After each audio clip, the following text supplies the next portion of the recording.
Eu nunca vou esquecer daquela noite. O dia em que eu, um homem de 30 anos, milionário e em cadeira de rodas, entrei escondido no noivado da minha própria esposa. Sim, você ouviu certo. Esposa. No papel, no documento, no cartório. Ela ainda era minha. Mas lá dentro, naquele salão luxuoso de São Paulo, iam anunciar o noivado dela com outro homem como se eu nunca tivesse existido. Enquanto a van adaptada estacionava um pouco afastada da entrada principal, eu olhava pela janelinha de vidro fumê e via os carros importados chegando um atrás do outro. Motoristas de terno, mulheres de vestido longo, joias brilhando. Aquele tipo de festa em que eu um dia já tinha sido convidado. E hoje estava ali, do lado de fora, escondido. Chegamos, Rafa. A voz da Camila quebrou meus pensamentos. Camila, 28 anos, cuidadora, vinda de um bairro simples da Zona Leste. Ela abriu a porta da van, ajeitou minha cadeira de rodas com todo cuidado e antes de soltar o cinto, virou para mim com aquele olhar firme que ela tem quando não aceita ver ninguém desistindo. Na mão dela, o terço que eu já conhecia tão bem. Antes de eu descer, me responde uma coisa aqui. Eu falei, meio engolindo seco. Você tem certeza de que eu devo fazer isso? Ela respirou fundo, segurou minha mão por um instante e apertou o terço com a outra. Rafael, tem coisa na vida que a gente não faz por vingança, a gente faz por dignidade. Hoje não é dia de você humilhar ninguém. Hoje é dia de você olhar para a verdade de frente e deixar que Deus faça o resto. Antes de continuar essa história, deixa eu te pedir uma coisa. Me conta aqui nos comentários de que cidade você está me ouvindo e como você está se sentindo hoje. Porque talvez você também tenha sido jogado para fora da própria vida, como se não tivesse mais valor. Camila me desamarrou, travou a cadeira, ajeitou minhas pernas com cuidado e com aquele jeitinho delicado, me ajudou a descer da van. O vento da noite bateu no meu rosto, trazendo o cheiro de perfume caro e comida fina vindo lá de dentro do salão. Eu olhei para a fachada do buffet. Vidro, mármore, luzes douradas. Um banner enorme com a foto de Larissa e do novo noivo. Ela rindo, um vestido claro, olhando para ele como um dia já olhou para mim. Lá embaixo, em letras elegantes, Larissa em Eduardo, uma nova história começa. Aquilo doeu. Doeu mais do que qualquer sessão de fisioterapia. Nova história, né? Eu murmurei. E eu sou o quê? Capítulo apagado? Camila se aproximou do meu ouvido. Você é a parte da história que ela tentou esconder, mas Deus não permite que a verdade fique enterrada para sempre, Rafa. Eu queria te dizer que naquele momento eu estava forte, cheio de fé, pronto para enfrentar todo mundo lá dentro. Mas não vou mentir para você. Minha mão suava, a garganta fechava. Eu pensei em pedir para o motorista dar ré, sumir dali, voltar para casa e fingir que nada daquilo estava acontecendo.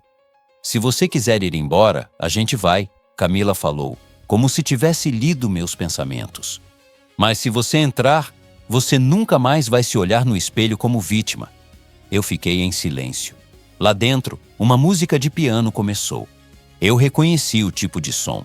Era a hora de receber os convidados importantes, os da primeira fileira das fotos, os que dão status. Eu já tinha sido um deles. Hoje, eu estava do lado de fora, numa cadeira de rodas, dependendo de uma cuidadora para entrar ou sair de qualquer lugar. E é por isso que eu preciso te contar tudo desde o começo. Como é que um rapaz do interior do Paraná, filho de motorista e costureira, virou milionário em São Paulo, se apaixonou pela filha de um dos maiores empresários da cidade e acabou sendo tratado como um peso, como uma mancha que precisa ser apagada. Aquela noite naquele noivado era o resultado de uma longa caminhada de dor, humilhação, silêncio e, por incrível que pareça, também de fé. Camila se afastou um pouco, veio pela frente da cadeira, se abaixou para ficar na altura dos meus olhos e falou bem devagar. Rafa, olha para mim, você não está sozinho, eu estou aqui e Nossa Senhora está aqui também. Eu rezei muito por esse dia. Hoje não é o fim, hoje é o começo do seu recomeço. Quando ela falava de Nossa Senhora Aparecida, eu lembrava de todas as vezes em que a via, lá em casa, de madrugada, ajoelhada no chão do meu quarto, com o terço na mão, pedindo um milagre por mim.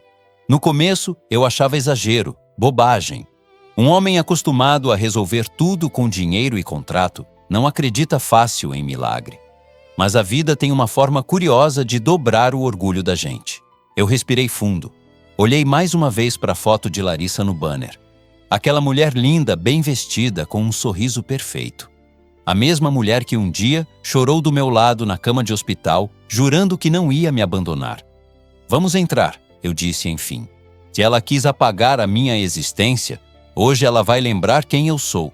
Camila se levantou, enxugou discretamente um canto do olho. Ela achava que eu não via quando ela se emocionava, e foi até a porta lateral que dava acesso ao salão. Não era a entrada principal dos convidados de destaque. Era a entrada de serviço, por onde entrava garçom, fornecedor, funcionário. Você acha que eu reclamei? Não. Eu já tinha acostumado a entrar pelos fundos em muitos lugares, depois do acidente. A vida tem dessas coisas. Um dia você é recebido com um tapete vermelho, no outro, se quiser estar no mesmo lugar, tem que passar pela porta dos invisíveis. Camila falou com um segurança, mostrou alguma coisa no celular. Eu tinha autorizado ela a usar meu nome se fosse preciso. E ele abriu caminho, meio desconfiado, mas sem criar caso. Preparado? Ela perguntou colocando as mãos na barra da minha cadeira. Eu não estava, mas respondi. Tô. Pelo menos agora eu tô. Ela então levantou o terço discretamente, fez o sinal da cruz por trás de mim e murmurou. Nossa Senhora, vai na frente e mostra a verdade hoje. A porta começou a se abrir. A luz, o som da música, as vozes, o cheiro de champanhe e perfume invadiram a nossa direção. Meu coração disparou. Eu sabia que a partir daquele momento, nada mais seria como antes. E você? Me diz uma coisa com sinceridade. No meu lugar, você teria coragem de entrar nesse salão ou voltaria para casa e fingiria que nada disso estava acontecendo? Quando eu falo para você que aquela noite do noivado não começou ali, é porque, na verdade, tudo começou muitos anos antes, bem longe daquele salão de luxo em São Paulo. Começou numa casinha simples, de 2 quartos, no interior do Paraná. Eu nasci em uma família que nunca teve muito dinheiro, mas sempre teve muito caráter. Meu pai, o seu Ademar, era motorista de ônibus. Saía de madrugada, voltava tarde, sempre com cheiro de diesel na roupa. Minha mãe, Dona Lúcia, era costureira. Vira e mexe eu acordava com o barulho da máquina de costura na sala, linha para todo lado, tecido em cima do sofá. Mãe, a senhora não vai dormir hoje? Eu perguntava. Durmo depois, meu filho. Ela sorria sem parar de costurar. Enquanto essa mão aqui aguentar, eu não deixo faltar nada para vocês. A gente morava num bairro simples, rua de barro por muito tempo antes de virar asfalto. Eu cresci vendo meu pai brigar com conta de luz, minha mãe esticando o dinheiro do mercado, mas também cresci ouvindo uma frase que marcou a minha vida. Estuda, Rafael. A única coisa que ninguém tira da gente é o que a gente aprende. Meu pai vivia repetindo isso, e eu levei isso a sério. Eu sempre gostei de mexer em computador. Enquanto muita gente ia para o bar, eu ficava numa lan house desmontando, montando, fuçando. Consegui bolsa para uma faculdade de tecnologia em Curitiba, e foi ali que a minha vida começou a tomar outro rumo. Eu estudava de dia, trabalhava de noite, fazia bico consertando o computador na casa dos outros, em loja pequena, onde chamassem. O dinheiro era curto, mas a vontade de crescer era maior. Com o tempo, comecei a desenvolver uns sistemas simples, uns programas para organizar estoque, controle de pequenas empresas. Um dia, um dono de mercado falou para mim: Guri, isso que você fez aqui me salvou um tempão. Você devia vender isso para mais gente. Aquilo ficou na minha cabeça. Quando eu terminei a faculdade, apareceu uma oportunidade de ir para São Paulo trabalhar numa empresa de tecnologia maior. Meus pais ficaram com o coração apertado, mas me apoiaram.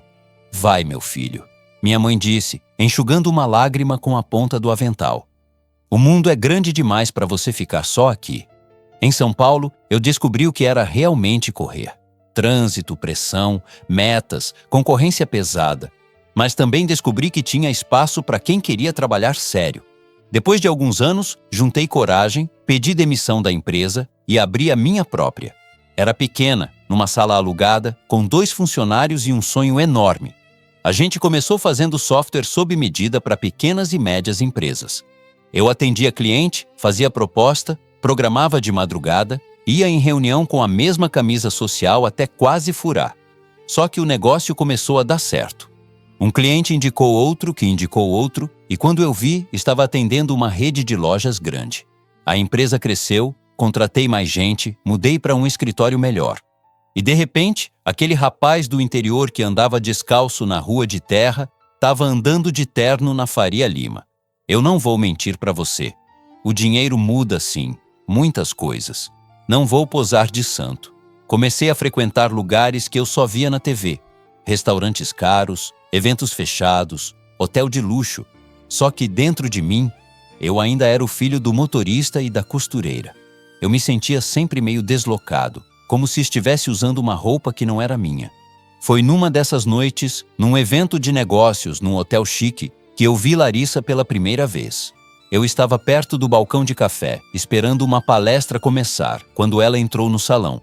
Vestido elegante, cabelo perfeitamente arrumado, salto alto que ecoava no piso de mármore.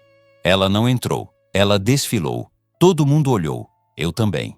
Um amigo que estava do meu lado sussurrou: "Aquela ali é a filha do Sérgio Albuquerque. O homem é dono de meia cidade. Construtora, shoppings, prédios. Eu conhecia o nome. No meu ramo, todo mundo sabia quem era Sérgio Albuquerque. Ela pegou uma taça, conversou com algumas pessoas importantes, parecia conhecer todo mundo. Eu, com o meu crachá pendurado no pescoço, me sentia um intruso naquele ambiente. Até que, num intervalo, aconteceu uma coisa simples, mas que mudou muita coisa. Eu estava mexendo no celular, meio de canto, quando alguém esbarrou na mesa e quase derrubou o café em cima de mim. Eu tirei o corpo rapidinho, segurei a xícara. "Nossa, desculpa", ouvi uma voz feminina dizendo. Quando levantei o olhar, era ela, Larissa. "Não, tá tudo bem, eu que estava meio distraído aqui", respondi, meio sem graça. Ela deu um sorriso, e ali eu percebi por que tanta gente girava em volta dela. Tinha beleza, mas tinha também uma autoconfiança que tomava o ambiente. "Você é da área de tecnologia, né?" Ela apontou para o meu crachá. "Rafael, sistemas integrados." "Isso. Eu ajudo empresas a organizarem a bagunça digital delas." Tentei brincar. Ela riu. E acredite, naquele momento eu me senti visto de um jeito que eu não me sentia há muito tempo. Não como o menino do interior que deu sorte, mas como alguém interessante de verdade. Depois dali, a conversa fluiu. Ela queria saber como eu tinha começado. Eu contei da minha família do interior, da empresa que estava crescendo. Ela falou da rotina dela, dos eventos, dos projetos do pai, das viagens. Era outro mundo. Um mundo de helicóptero, de restaurante caro, de praia com hotel 5 estrelas. Eu lembro de ter pensado, talvez seja isso. Talvez eu finalmente esteja sendo aceito nesse mundo dos ricos. Talvez eu tenha conseguido atravessar a ponte. A gente começou a se encontrar mais vezes, em jantares, eventos, almoços de negócios, que acabavam virando papo pessoal. Larissa era intensa, queria tudo para ontem, gostava de ser vista, admirada. E eu, que passei a vida correndo atrás de oportunidade, acabei correndo atrás da atenção dela também. O namoro veio rápido. Foto em revista de sociedade, matéria em site de fofoca financeira falando do jovem empresário da tecnologia que conquistou o coração da herdeira do setor imobiliário. Meus pais, lá no Paraná, viam as fotos e ficavam orgulhosos e assustados ao mesmo tempo. "Meu filho, isso é coisa demais para nós", minha mãe dizia. "Só não esquece de onde você veio." Eu prometi que não ia esquecer, mas, se eu for sincero com você, em alguns momentos eu quase esqueci mesmo. Quando veio o pedido de casamento, então, foi num restaurante caro, com violino tocando ao vivo, fotógrafo escondido, aliança caríssima. Ela chorou, disse sim, postou na internet e a gente virou assunto por dias. O casamento foi um espetáculo. Igreja lotada, decoração de novela, vestido importado, banda famosa na festa, convidados chegando em carros importados. Eu entrei de terno bem cortado. Meu pai enfiado em um paletó que ele nunca tinha usado, nada parecido na vida. Minha mãe com um vestido simples, mas com um brilho no olho que eu nunca vou esquecer. Naquele dia, eu realmente acreditei que tinha chegado lá. que a vida tinha me dado tudo: dinheiro, empresa crescendo, casamento dos sonhos, família orgulhosa. Se você me visse naquele altar, com Larissa vindo em minha direção, provavelmente pensaria que era o começo de um conto de fadas. Eu também pensei.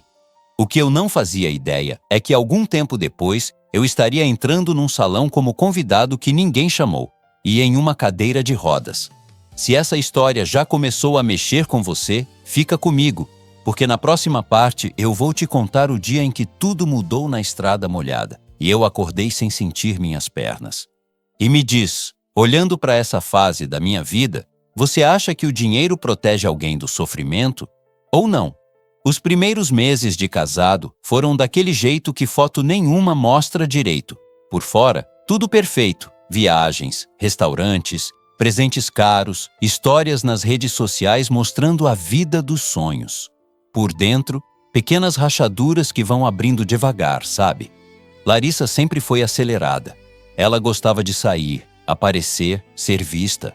Eu tentava acompanhar, mas também tinha empresa, reunião, funcionário para pagar.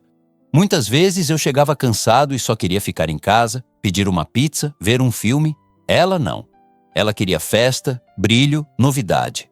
Rafa, a vida é agora, ela dizia, me puxando da cadeira. Você trabalhou para quê? Para ficar largado no sofá feito velho? Eu ria, ia.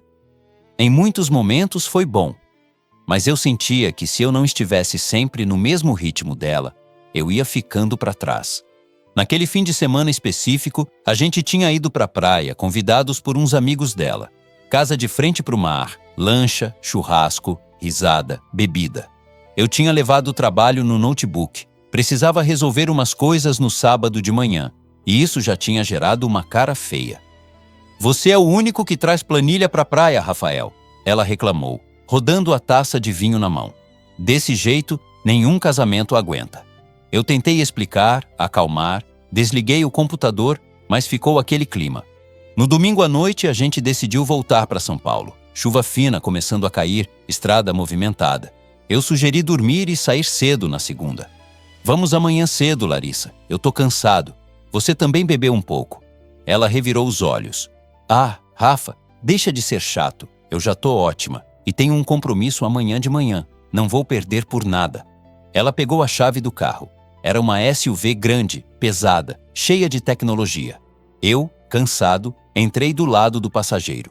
Fechei o cinto, encostei a cabeça no banco. A chuva apertou quando a gente chegou na rodovia. Os faróis das carretas cortavam a noite, a água subia dos pneus, formando aquela névoa no ar.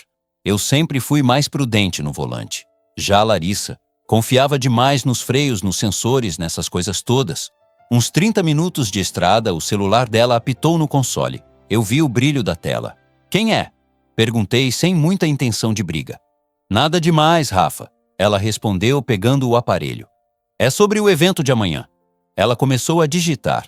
O carro a 110 km/h na pista molhada, caminhão do lado e ela com uma mão no volante e outra no celular. Larissa, guarda esse telefone. Depois você responde. Você tá parecendo meu pai. Ela resmungou rindo. Relaxa, o carro tem tudo automático. Eu respirei fundo. Lembro de ter olhado para o retrovisor, vendo as luzes dos carros atrás. Lembro da chuva batendo forte no vidro. Lembro da sensação estranha no peito, como se alguma coisa estivesse errada. Larissa, diminui. Eu falei de novo, dessa vez um pouco mais firme. A pista tá molhada.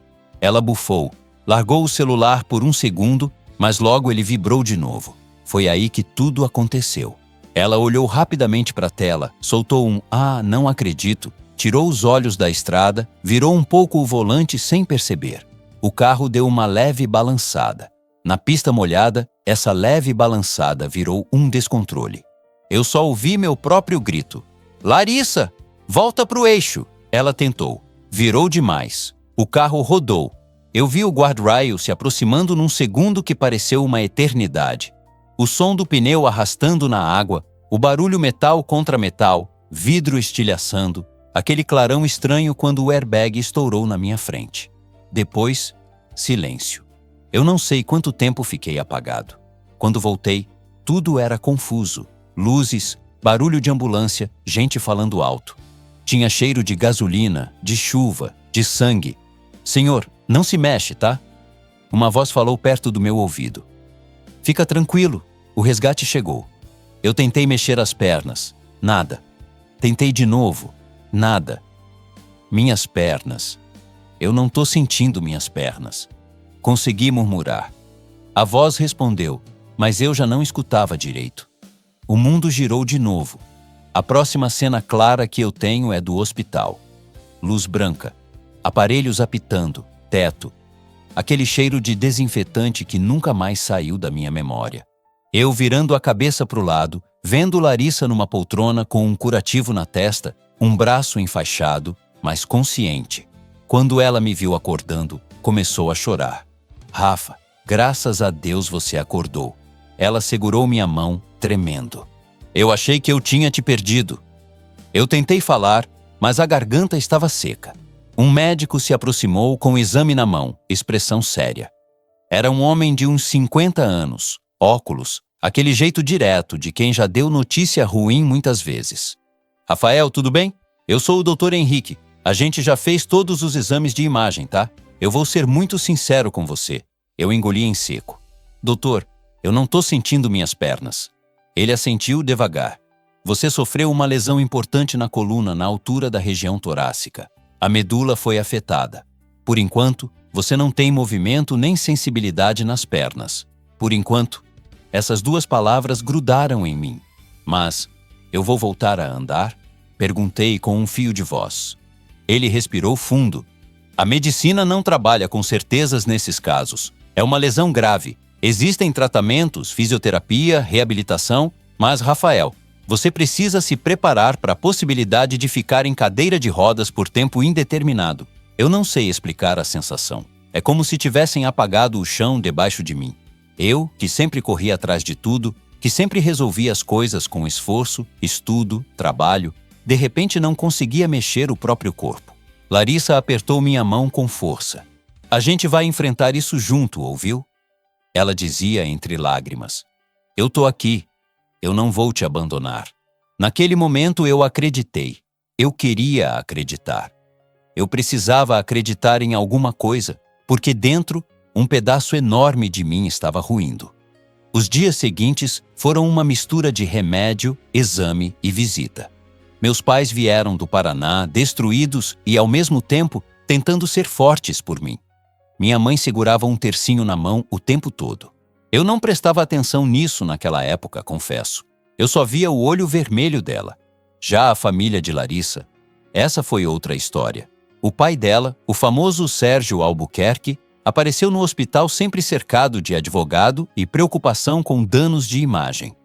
Num dos dias, ele entrou no quarto, deu 2 tapinhas no meu ombro, não na mão, como se encostar muito em mim fosse perigoso, e disse: "O importante é que vocês estão vivos, Rafael. O resto a gente resolve." Eu, dopado de remédio, tentei sorrir. Foi tudo muito rápido. Eu falei para Larissa diminuir a velocidade, mas ele me cortou na hora, num tom baixo, mas firme. "Olha, meu genro, essa história de quem estava dirigindo, de quem fez o quê, isso a gente deixa bem guardado, tá? A imprensa, o seguro, essas coisas, é melhor não entrar em detalhes. O que interessa é que foi um acidente, e ponto." Eu demorei alguns segundos para entender o que ele estava sugerindo. Larissa, calada no canto do quarto, não me olhava nos olhos. Mas foi ela que... Comecei. "Rafael", ele repetiu, agora mais sério. "Você tá machucado, ela também. A família já tá cuidando de tudo. Não complica. Não é hora de procurar culpado. É hora de olhar para frente." Naquela hora, eu engoli a verdade. Eu estava vulnerável, sem sentir as pernas, com medo de perder a mulher que eu amava, dependente daquela família poderosa até para pagar parte do hospital. E devagar, algo começou a mudar. Eu deixei de ser o genro promissor e virei o problema a ser administrado. O tom das conversas mudou. Em vez de planos de viagem, o assunto passou a ser custos, adaptações, limitações. Uma noite, achei que estivesse dormindo, mas ouvi a voz da mãe dela no corredor, falando baixo com uma amiga. "É uma tragédia, sim, mas vamos combinar? Minha filha é tão nova." não merece ficar presa a um homem numa cadeira de rodas para o resto da vida. Aquilo entrou em mim como uma faca. Eu ainda estava tentando entender quem eu era sem minhas pernas, e já estavam decidindo que eu não servia mais como marido. Foi ali, naquele hospital, com o bip dos aparelhos e o cheiro de éter no ar, que eu comecei a morrer por dentro. Eu ainda não sabia, mas aquele era só o começo das humilhações. Na próxima parte, eu vou te contar como uma mulher simples, vinda da Zona Leste, entrou no meu quarto como cuidadora e começou a mudar não só a minha rotina, mas a minha forma de olhar para mim mesmo. E me diz uma coisa, se você ouvisse alguém da sua família falando de você como um peso, você teria coragem de encarar ou fingiria que não ouviu? Depois de um tempo internado, veio aquela fase que ninguém conta direito, a da adaptação. Sai a emergência, entra a rotina. Sai a comoção, entra o cansaço. Os médicos acharam melhor que eu ficasse um tempo em casa, com acompanhamento, fisioterapia, adaptação do banheiro, dessas coisas todas. A mansão que antes era cenário de festa virou quase um hospital particular. Cama ajustável no quarto, cadeira de banho, barras no banheiro. Eu olhava aquilo tudo e pensava, eu virei o projeto de acessibilidade da casa. Larissa, no começo, até tentava. Acordava cedo, ficava um pouco comigo, perguntava se eu precisava de alguma coisa. Mas era nítido que ela se incomodava com tudo, com o som do aparelho, com o cheiro de pomada, com a presença dos profissionais entrando e saindo. Um dia, o médico chegou e foi direto ao ponto. Rafael, pela sua condição, você vai precisar de alguém o tempo todo com você. Não só enfermeiro de plantão, mas um cuidador fixo para rotina, banho, alimentação, prevenção de feridas, tudo isso. Larissa respondeu antes de mim. Claro, doutor, a gente contrata alguém. Eu não tenho preparo para isso. Ele fez uma lista, encaminhou para o plano de saúde e alguns dias depois me avisaram. Amanhã vem uma cuidadora nova, indicada pelo plano. Menina boa, referência ótima. Eu revirei os olhos. Já tinha passado pelas mãos de gente fria, mecânica, que me tratava como um corpo para virar, limpar, alimentar. Eu comecei a criar resistência. Eu não quero ninguém me dando banho, falei para Larissa. Isso é humilhante, ela deu de ombros. Rafael, por favor, eu não tenho como fazer isso. Eu tenho minha vida, meu trabalho, meus compromissos. A gente vai precisar de ajuda. Minha vida. Não tinha mais nossa vida na frase dela, mas eu ainda não queria enxergar. Na manhã seguinte, eu ouvi uma voz diferente na porta do quarto. Com licença, é aqui o quarto do senhor Rafael? Eu virei o rosto. Na porta, uma jovem de uns 20 e poucos anos, calça jeans simples, camisa branca, cabelo preso num rabo de cavalo, mochila no ombro. E um detalhe que me chamou a atenção. Um terço azul enrolado no pulso. É aqui mesmo, Larissa respondeu impaciente. Entra, por favor, ele é meu marido. Marido. Daquele jeito frio, quase protocolar. A moça entrou, colocou a mochila num cantinho, se aproximou da cama e sorriu para mim. Não foi aquele sorriso com pena, nem aquele sorriso forçado de profissional. Foi um sorriso normal, como se eu fosse uma pessoa normal. Bom dia, seu Rafael. Eu sou a Camila. Vim para cuidar do senhor. Do senhor, eu pensei. A cadeira de rodas tinha me envelhecido uns 20 anos. Pode me chamar só de Rafael, respondi, com a voz meio seca. Eu ainda não tô tão velho assim, não. Ela riu, sem se ofender. Então tá, Rafael. A gente vai trabalhar junto, viu? Cuidar da saúde dá mais certo quando é parceria. Larissa olhou o relógio. Eu preciso sair, Camila. Qualquer coisa você fala com a minha mãe. Ela tá ali na sala. Eu volto mais tarde. E saiu, rápida, quase aliviada por ter alguém para ficar no meu lugar. Ficamos só nós dois no quarto. Eu, numa cama ajustável, sem sentir as pernas. Ela, em pé, com uma prancheta na mão, me observando com atenção, mas sem invadir. Eu vou ser bem sincero com você, eu disse. Eu não tô preparado para isso. Não é nada pessoal, mas eu não gosto de depender dos outros. Ela assentiu, devagar. Ninguém gosta, Rafael. Mas precisar não é vergonha, não. Vergonha é abandonar quem precisa. Aquilo me pegou. Foi a primeira vez em muito tempo que alguém falou a palavra vergonha do jeito certo. Não contra mim, mas contra a atitude de quem vira as costas. Ela começou com as perguntas básicas. Se eu sentia dor, como estava o apetite, se eu conseguia me virar um pouco sozinho. Falava num tom calmo, mas firme, sem infantilizar. Na hora do banho, eu travei. Não, banho não. Chama qualquer enfermeiro aí. Eu não quero que você... Eu hesitei. Não quero que você me veja assim. Ela puxou uma cadeira, sentou ao lado da cama e falou, olhando nos meus olhos. Rafael, eu sei que é difícil. Sei mesmo.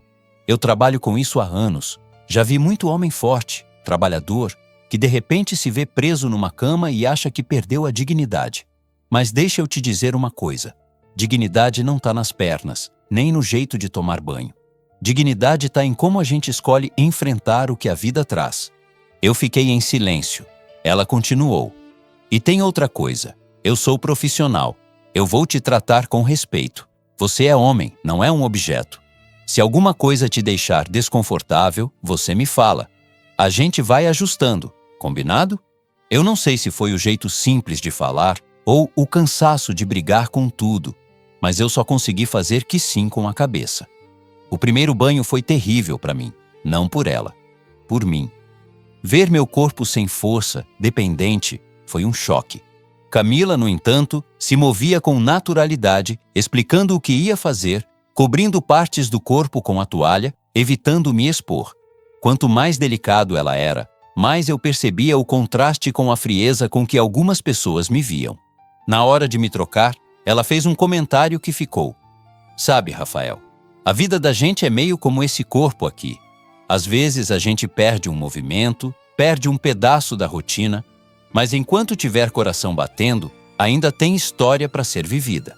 No fim do banho, eu estava exausto, mas limpo, confortável.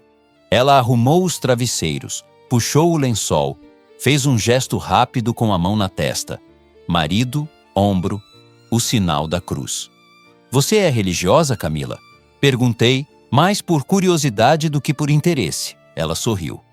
Sou devota de Nossa Senhora Aparecida, desde pequena. Minha mãe me ensinou. Mas relaxa, não vou ficar te empurrando nada não. Só vou rezar aqui por você, em silêncio. Se você não acredita, deixa eu acreditar por você. Tá bom? Essa frase entrou em mim de um jeito diferente. Eu sempre fui o cara da lógica, do planejamento, da planilha, do cálculo. Mas ali, com metade do corpo sem resposta, a lógica já não dava mais conta de tudo. Os dias foram passando e eu fui conhecendo mais da Camila. Ela morava com a mãe e 2 irmãos num bairro simples da Zona Leste. Acordava antes do sol para pegar 2 ônibus lotados até chegar na mansão. Almoçava quando dava, quase sempre em pé, num cantinho da cozinha. E mesmo assim, nunca chegava de cara fechada. Cami, você nunca cansa, não? Perguntei num fim de tarde. Canso? Claro que canso. Ela riu. Mas todo dia que eu acordo, eu agradeço a Deus porque ainda tem gente que precisa de mim. E isso, de um jeito estranho, me dá força. À noite, quando a casa ficava mais silenciosa, muitas vezes eu fingia que estava dormindo. Foi assim que eu vi uma cena que se repetiu inúmeras vezes. Camila, ao lado da minha cama, sentada na poltrona, com o terço nas mãos, rezando baixinho. Ave Maria, cheia de graça. Ela sussurrava. Cuida dele, minha mãezinha. Dá força. Não deixa ele desistir. Mostra que ainda tem vida para ele, mesmo assim. No começo, aquilo me irritava um pouco. Que diferença isso faz? Eu pensava. Mas de algum jeito, a voz dela rezando baixinho me acalmava mais do que o barulho dos aparelhos. Um dia, eu acordei no meio da madrugada com uma dor forte nas costas, misturada com uma angústia que eu não conseguia explicar. Comecei a ficar agitado, suando frio. Cami, chamei, a voz falhando. Ela levantou na hora. Tô aqui, Rafa. O que foi? Eu não sei. Parece que eu tô sufocando. Dá um desespero, uma sensação de que minha vida acabou.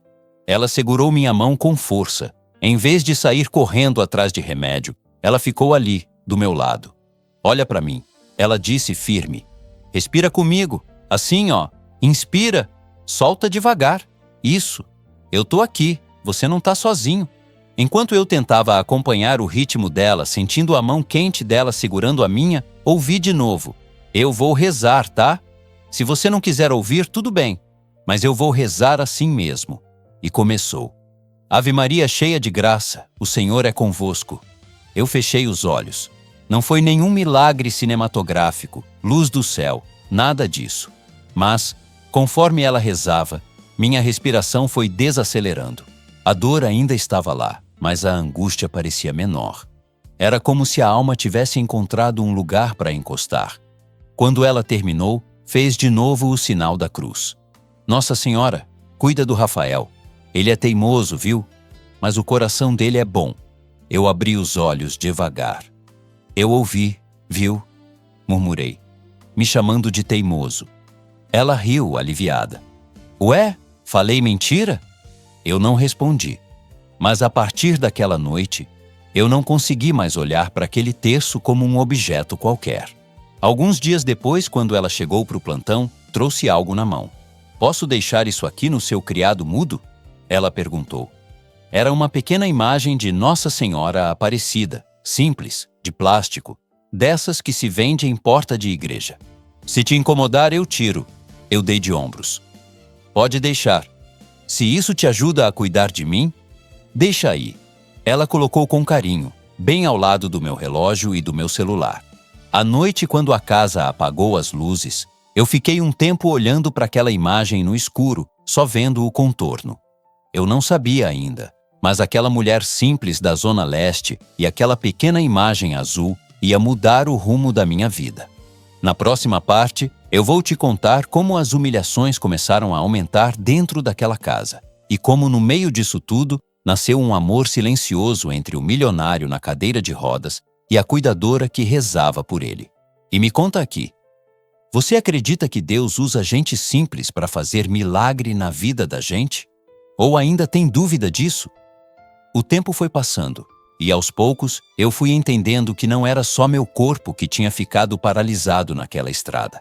O casamento também tinha batido de frente com o guarda-rail, só que isso ninguém assumia em voz alta. A rotina em casa ficou estranha. De manhã, fisioterapia. À tarde, exercícios de alongamento, remédio, adaptação. Camila sempre ali, firme, paciente, às vezes sorrindo, às vezes cansada, mas nunca grossa comigo.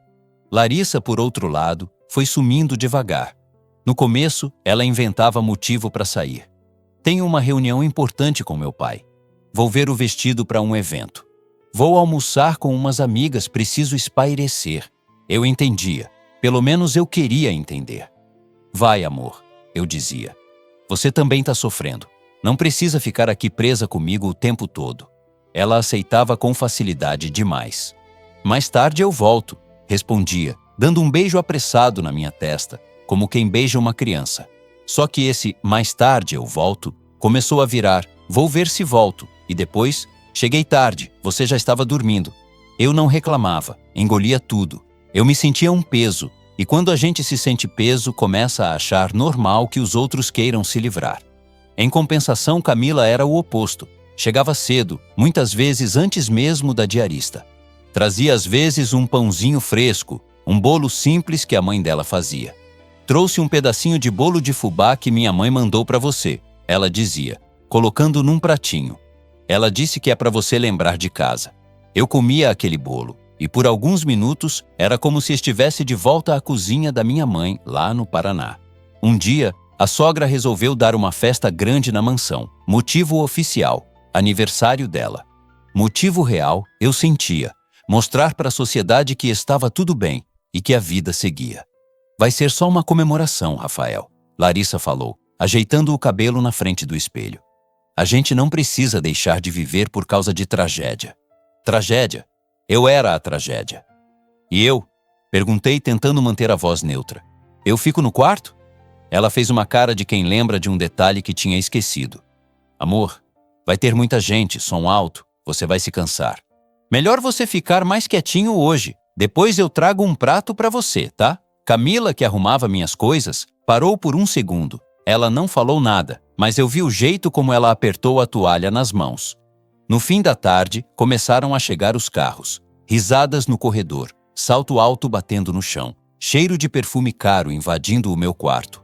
Eu ouvia tudo de longe, como se estivesse do lado de fora da própria vida. Rafa, Camila disse, se aproximando. Se você quiser, eu empurro sua cadeira até a varanda. Você não precisa ficar trancado aqui.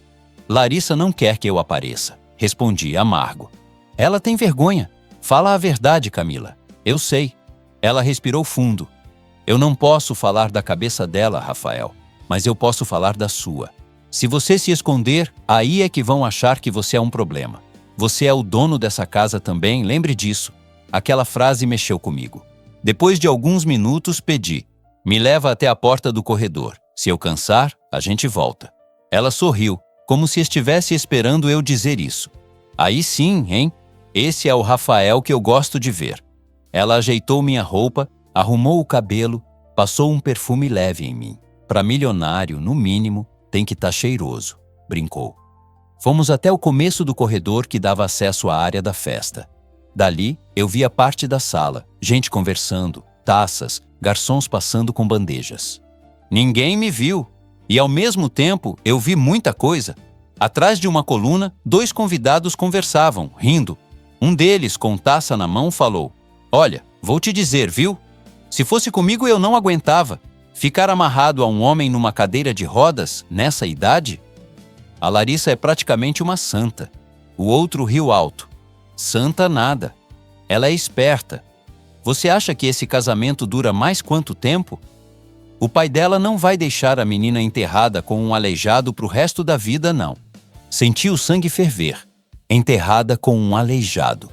Era assim que estavam se referindo a mim. Eu ia dar ré com a cadeira, mas o corredor era estreito. Camila ouviu a conversa também. Eu vi a nuca dela endurecer. Ela virou devagar, respirou fundo e se aproximou dos 2. "Com licença", ela disse educada, mas com firmeza. "Só para avisar que o aleijado que vocês estão comentando ouve muito bem, tá? E se vocês acham que a vida dele acabou, talvez seja porque não conhecem de verdade o que é recomeçar." Os 2 tomaram um susto. Um pigarreou, tentando rir, desconversar. "Brincadeira, moça, brincadeira. Não tem graça", ela respondeu. "Nenhuma." Ela voltou até mim, os olhos brilhando, segurou a cadeira com mais cuidado ainda. "Desculpa, Rafael. Eu não devia ter trazido você para cá." "Não, Camila." Eu engoli em seco. Ainda bem que eu ouvi. Pelo menos agora eu sei o que eles falam quando eu não tô na sala. Ela não aguentou. Pediu licença, entrou no banheiro ao lado do corredor. A porta não fechou totalmente e eu ouvi um soluço preso, Camila chorando. Por minha causa. Por uma humilhação que não era nem com ela, mas com alguém que ela tinha escolhido defender. Naquele momento, alguma coisa dentro de mim virou. Eu já tinha visto muita gente rica me bajular quando eu estava no auge. Cliente que sorria, gente que chamava de meu amigo, repórter querendo entrevista. Mas chorar por mim, de indignação, de dor, para me defender, isso eu nunca tinha visto. Quando ela saiu do banheiro enxugando o rosto com papel, tentou disfarçar. "Pó de maquiagem que entrou no olho, viu?" Ela riu, sem graça. "Camila?" eu falei, com a voz mais baixa. "Obrigado." Ela deu de ombros. "Eu só falei o que é certo. Ninguém virou lixo porque tá numa cadeira de rodas, Rafa. Só isso." Depois daquela festa, os convites para eu aparecer em público foram diminuindo. Larissa passou a inventar desculpa para tudo. "Não vai ser acessível para você. Vai ser cansativo. Você não gosta desse tipo de ambiente." A verdade é que ela é que não gostava de ser vista ao lado de um homem em cadeira de rodas. Por fora, ela ainda dizia para todo mundo que estava se adaptando, que era uma fase difícil. Por dentro, eu via que ela já vivia outra vida, em outro ritmo, em outra sintonia. Enquanto isso, eu e Camila fomos criando um mundo à parte dentro daquela casa. Era no horário do café que ela me contava das histórias do bairro dela, da mãe dela que vendia bolo na porta da igreja, do irmão mais novo que queria ser jogador de futebol. Eu contava do meu pai motorista, da minha mãe costureira, das ruas de terra da minha infância. Um dia, ela comentou rindo. "Engraçado, né? Você milionário, eu pegando o ônibus lotado, e a gente se entende mais do que muita gente que tem a mesma conta bancária que você."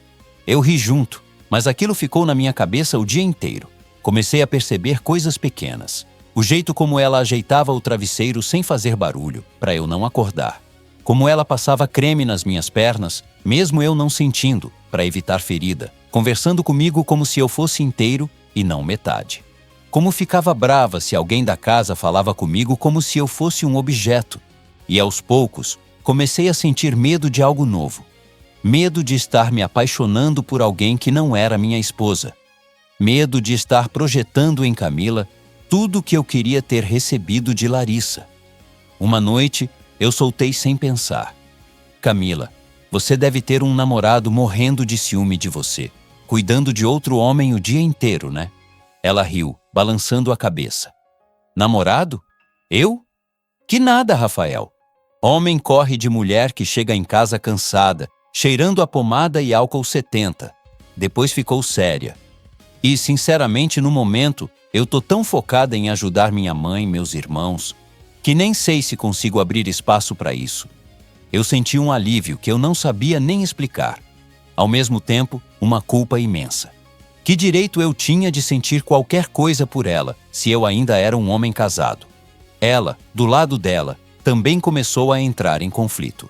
Eu não via, mas ouvi um dia, quando ela achou que eu dormia, uma oração que não era só por mim. Nossa Senhora cuida do Rafael, mas cuida do meu coração também. Se esse sentimento que eu tô sentindo for errado, tira de mim. Eu não quero ser pedra de tropeço na vida de ninguém. Naquele momento, eu entendi. Não era só eu que estava lutando contra algo novo. Ela também. Enquanto Larissa se afastava, se arrumava para festas, tirava fotos sorrindo com gente importante, eu e Camila íamos criando laços de verdade em silêncio. Sem beijo, sem toque além do necessário. Mas com um olhar diferente, uma presença que fazia falta quando não estava. Foi nesse clima confuso de humilhação de um lado e cuidado do outro que certo dia eu ouvi do corredor a frase que ia empurrar minha vida para o fundo do poço. A sogra falando com outra pessoa sobre um noivado que estava sendo preparado, como se eu já fosse página virada. Mas isso eu te conto na próxima parte. E me responde de coração. Você acha que é possível nascer um amor limpo no meio de tanta dor e tanta injustiça?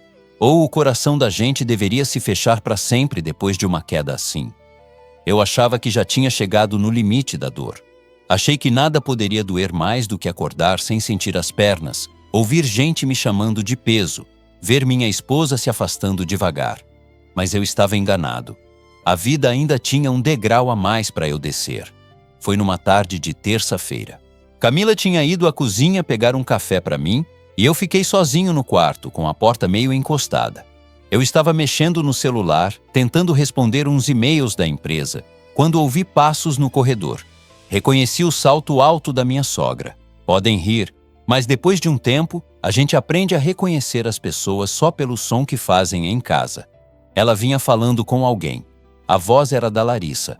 Mãe, pelo amor de Deus, eu não aguento mais essa situação.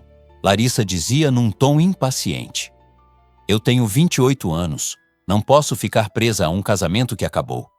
Eu congelei. A mão parou em cima do teclado do celular. Meu ouvido automaticamente se virou para a porta. Fala mais baixo, Larissa. A mãe dela respondeu.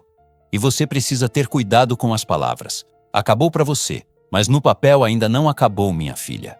Ah, mãe, isso é detalhe. A gente resolve depois com o advogado. O importante é que o Eduardo tá decidido. Ele quer anunciar o noivado ainda esse mês. O mundo girou. Noivado. Anunciar o noivado ainda esse mês. Meu coração começou a bater tão forte que eu ouvi o som dentro da cabeça. Mas e o Rafael? A sogra perguntou num tom mais preocupado com o problema do que comigo. Isso ainda pode dar confusão, Larissa. Ele tá dentro da nossa casa. Ainda é seu marido. Você quer um escândalo? Mãe, escândalo é eu perder o Eduardo. Ela rebateu. Ele é de família forte, tem nome, tem empresa grande. Não vai ficar esperando eu resolver a vida com um homem em cadeira de rodas para sempre. A gente diz que o casamento já estava em processo de separação, inventa qualquer coisa. Ninguém vai checar papel, só querem ver foto bonita. Eu senti o sangue escoar do corpo. Era como estar de novo na rodovia, vendo o guarda-rail se aproximar e não poder frear. E se o Rafael resolver dificultar? A sogra insistiu. Ele pode não assinar, pode brigar na justiça. Ah, mãe, pelo amor de Deus. Larissa suspirou irritada. Ele mal sai do quarto, vive dopado, depende daquela cuidadora para tudo. Ele não tem coragem nem de descer para o jantar. Vai ter coragem de bater de frente comigo e com o pai? Silêncio. Eu ouvi só os passos se afastando pelo corredor. Fiquei imóvel. A mão tremia. As palavras ecoavam na minha cabeça. Detalhe, escândalo, inventar qualquer coisa. Não tem coragem. Eu não era mais uma pessoa. Eu era um problema a ser administrado. Um obstáculo no caminho do noivado perfeito dela. Quando Camila entrou de volta no quarto, com a xícara de café na bandeja, me encontrou pálido, suando frio.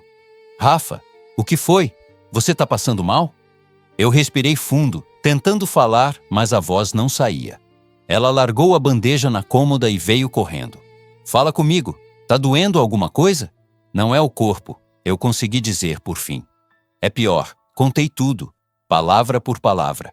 Ela foi ficando vermelha, depois branca, depois vermelha de novo. Apertou o pano de prato nas mãos, até o tecido quase rasgar. Ela falou isso? Desse jeito? Camila perguntou, como se ainda quisesse acreditar que eu tinha entendido errado. Desse jeito, respondi. Detalhe, inventar qualquer coisa. E que eu não tenho coragem nem de descer para o jantar. Camila começou a andar de um lado para o outro no quarto, respirando fundo, indignada. De repente, pegou o celular do bolso da calça. Rafael, tem uma coisa que eu vinha evitando te mostrar. Eu não queria te machucar, mas agora eu não vou mais esconder nada. Ela entrou nas redes sociais, procurou um perfil, abriu uma foto e virou a tela na minha direção. Era Larissa, num restaurante caro. Vestido novo, taça de vinho na mão, cabelo arrumado. Ao lado dela, um homem que eu já tinha visto uma vez em um evento de negócios. Eduardo, herdeiro de uma empresa grande do ramo de logística. Sorriso confiante, relógio de grife, mão pousada nas costas dela. Na legenda, um coração e uma frase. Algumas presenças chegam para lembrar a gente do que é viver de verdade. Em outra foto, estavam numa pousada de luxo, piscina de borda infinita, aquele cenário que a gente vê em propaganda de agência de viagem. Isso já tem uns meses? Camila disse, a voz embargada. Eu vi sem querer, no dia que peguei o celular dela emprestado para ligar para o médico.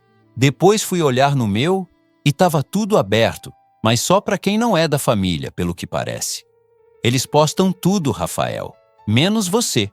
Ela foi passando as fotos. Eu vi sorrisos, brindes, viagens, presentes.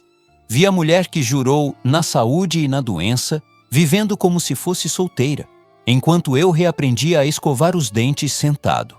Por que você não me falou antes? Perguntei, num misto de dor e gratidão. Porque eu vi você tão quebrado. Ela respondeu, com os olhos cheios d'água. E achei que isso ia ser o golpe final. Mas agora ela já decidiu por você. Eu não vou compactuar com mentira. Você precisa saber com quem está casado. Aquilo me desmontou de vez. Eu senti o corpo pesado, como se até a parte que ainda funcionava tivesse desistido. Nos dias seguintes, eu entrei num buraco. Não tinha outra palavra. Era um buraco. Parei de querer saber de fisioterapia. Vamos sentar na cadeira hoje? O fisioterapeuta perguntava. Não tô com cabeça, eu respondia, virando para o lado. Parei de atender telefone da empresa. Os sócios ligavam, mandavam mensagem, queriam marcar reunião. Diz que eu tô impossibilitado, eu pedia para Camila. De qualquer coisa, de tudo. Comecei a recusar comida. Minha mãe ligava do Paraná, preocupada com a notícia que chegava pela metade. Filho, você tá bem? Por que não quer falar comigo? Tô cansado, mãe. Só isso. A verdade é que eu não via mais sentido em nada. Eu pensava, para que tratamento? Para que empresa? Para que esforço? Para que viver? Camila via, ela sempre via. Uma tarde, depois de me ver recusar mais uma sessão de fisioterapia, ela fechou a porta do quarto e colocou as mãos na cintura. Assim não dá, Rafael. Eu não vou mentir. Eu tô com raiva de você. Eu estranhei. Raiva de mim? Tô. Ela se aproximou. Você não tem o direito de se jogar num buraco desses por causa de gente que já decidiu te jogar fora. Você vale muito mais do que isso. Eu perdi tudo, Camila. A voz saiu num sussurro. Perdi minhas pernas, Perdi minha esposa, vou perder minha empresa. O que sobrou? Ela apontou para o meu peito. Sobrou isso aqui, ó. Seu coração, sua história, sua capacidade de recomeçar. Você acha que Deus te deixou vivo naquele acidente para você se afundar numa cama e desistir de tudo? Eu ri, sem humor nenhum. Deus, você ainda acha que Deus se importa comigo? Ela respirou fundo, se segurando. Eu acho sim, e é por isso que eu quero te pedir uma coisa. Um último esforço antes de você jogar tudo pro alto. Eu a encarei. Que esforço? Vem comigo para Aparecida. Eu pisquei, sem entender. Aparecida? Santuário Nacional de Nossa Senhora Aparecida, ela explicou. Eu vou lá todo ano. Já vi cada coisa que você não ia acreditar. Gente saindo de maca, gente voltando lá para agradecer. Eu não tô dizendo que você vai levantar da cadeira de uma hora para outra, não. Eu tô dizendo que lá você vai entender que sua dor não é a única do mundo. E talvez encontre força para continuar. Eu balanço a cabeça. Camila, eu não sou de igreja. Nunca fui disso. Eu sei, ela respondeu com calma. Não quero que você vire santo da noite pro dia, não. Só quero que você me dê esse voto de confiança. Se você for lá e voltar igual, eu prometo que paro de insistir em tudo. Mas, por favor, não diz não sem tentar. Eu fiquei alguns segundos em silêncio. Ela continuou. Não vai ser fácil ver a mulher que você ama com outro. Não vai ser fácil aceitar tudo que ela fez. Mas muito mais difícil é viver preso num quarto escuro aqui dentro. Ó, e apontou para a cabeça. Vamos pelo menos abrir uma frestinha nessa janela? As palavras dela ficaram rodando em mim o dia inteiro. À noite, quando a casa dormia, eu olhei para aquela pequena imagem de Nossa Senhora Aparecida no criado mudo. Eu não sabia rezar como ela, mas pela primeira vez abri a boca. Se a Senhora existir mesmo, mostra alguma coisa, porque do jeito que tá, eu não vou aguentar muito tempo.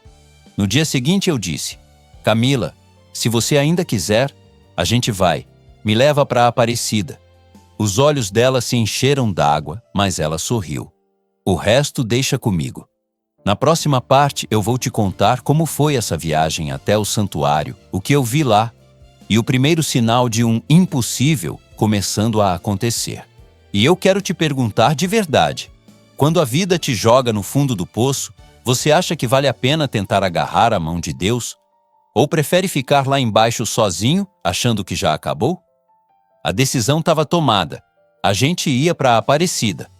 Mas eu vou ser sincero com você. O corpo foi primeiro que a fé. A minha cabeça ainda estava cheia de dúvida. Camila começou a resolver tudo como se fosse uma missão. Já vi com o plano, Rafael. Dá para você viajar com a cadeira sim. Vou falar com um primo meu que tem uma van que faz transporte de paciente. A gente vai confortável. Cami, não precisa gastar com isso. Eu tentei argumentar. Eu pago um carro melhor, qualquer coisa. Ela sorriu. Deixa eu cuidar disso do meu jeito, vai. Não é questão de luxo, é questão de confiança. Meu primo dirige com calma, eu conheço. Não quero você rodando na estrada de novo com gente que pisa no freio em cima da hora. Aquilo me desmontou um pouco. Ela sempre lembrava do acidente com mais cuidado do que muita gente próxima. No dia da viagem, o clima na casa estava estranho. Minha sogra, fria como sempre, perguntou: Vai viajar? Vou, respondi. Para Aparecida. Ela deu de ombros. Bom, se isso fizer você se conformar mais com a situação, que seja. Larissa nem apareceu direito. Só passou na porta do quarto, jogou um boa viagem seco, como quem se despede de um conhecido, não de um marido. Nem perguntou quanto tempo eu ia ficar fora. Camila ajeitou minha mala. Pouca coisa. Roupas confortáveis, remédios, documentos. Antes de sair, ela pegou a pequena imagem de Nossa Senhora que ficava no criado mudo. Essa aqui vai com a gente, ela disse. E depois volta para cá, se Deus quiser, com outra história. Minha mãe ligou bem na hora em que a gente estava saindo. Filho, tua cuidadora me mandou mensagem. Disse que vai te levar em Aparecida. Se eu pudesse, eu ia junto. Mãe, reza daí, que eu rezo daqui, ou melhor, deixo a Camila rezar por mim, tentei brincar. Ela riu, meio chorando. Eu já tô rezando faz tempo, meu filho. Vai com Deus. Entramos na van.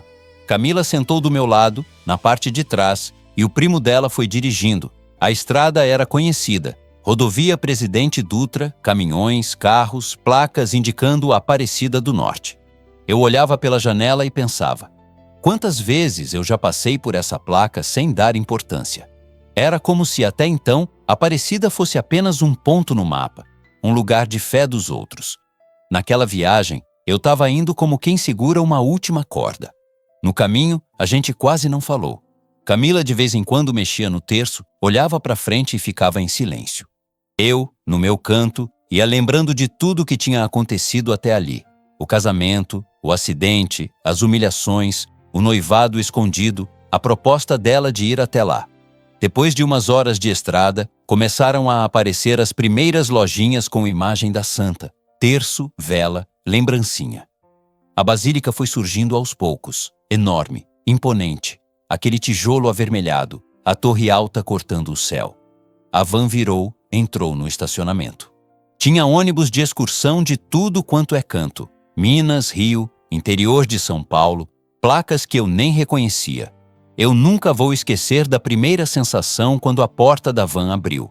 Um cheiro misturado de chuva no chão, vela, comida de quermesse e gente. Muita gente. Gente de muleta, gente de cadeira de rodas como eu, mãe com foto de filho doente na mão, senhorzinho com chapéu na cabeça, criança correndo. Todo tipo de rosto, cor, roupa.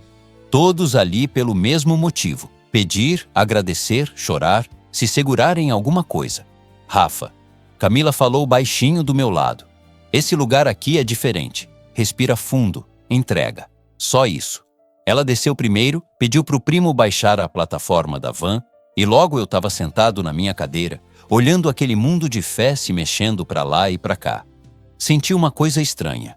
Pela primeira vez, eu não me senti o único quebrado do lugar. Engraçado, né? Eu comentei. Aqui ninguém olha torto para a cadeira de rodas. Camila sorriu. Aqui, todo mundo sabe que a vida pode virar de cabeça para baixo de uma hora para outra. Fica difícil julgar os outros quando a gente lembra disso. A gente foi entrando devagar. Eu olhava para cima e via o tamanho da basílica, aquele teto alto, as imagens, os vitrais. Cada canto tinha alguém chorando, abraçado, ajoelhado. Teve uma hora que eu vi uma senhora de joelho, andando devagarinho, degrau por degrau, com um terço na mão, e pensei: se essa mulher tem força para isso, quem sou eu para dizer que minha vida acabou? Camila foi me guiando até um lugar mais reservado, num canto da igreja. Vamos sentar aqui um pouco, ela disse. Eu vou ali na frente fazer uma oração. Quer que eu fale alguma coisa por você? Eu pensei por um segundo. O orgulho ainda morava em mim, mas já estava meio desalojado. Fala para ela, eu comecei. Fala para ela que, se ainda tiver um pedaço de futuro para mim, que ela me mostre, porque eu não estou enxergando. Os olhos de Camila marejaram, mas ela assentiu. Eu falo. Ela foi andando devagar, se misturando ao meio das pessoas, até ficar perto da imagem de Nossa Senhora Aparecida. Eu a vi se ajoelhar, segurar o terço, abaixar a cabeça. Ficou ali um tempo que eu não sei medir, ajoelhada, imóvel. Só o ombro dela tremia de vez em quando. Eu sabia que ela estava chorando. Eu fiquei olhando tudo aquilo de longe, em silêncio. E uma coisa começou a acontecer dentro de mim. Eu, que sempre fui o cara da razão, comecei a pensar que talvez a fé não fosse coisa de gente fraca. Talvez fé fosse exatamente o contrário. Coisa de gente que, mesmo vendo tudo despencando, insiste em conversar com Deus. Quando ela voltou, os olhos estavam vermelhos, mas o rosto sereno. Contei tudo para ela, viu? Camila disse, segurando minha mão. Do acidente, do casamento, do noivado, das humilhações, da tua vontade de desistir. Pedi um milagre para você, mas pedi principalmente para a vontade de Deus ser feita.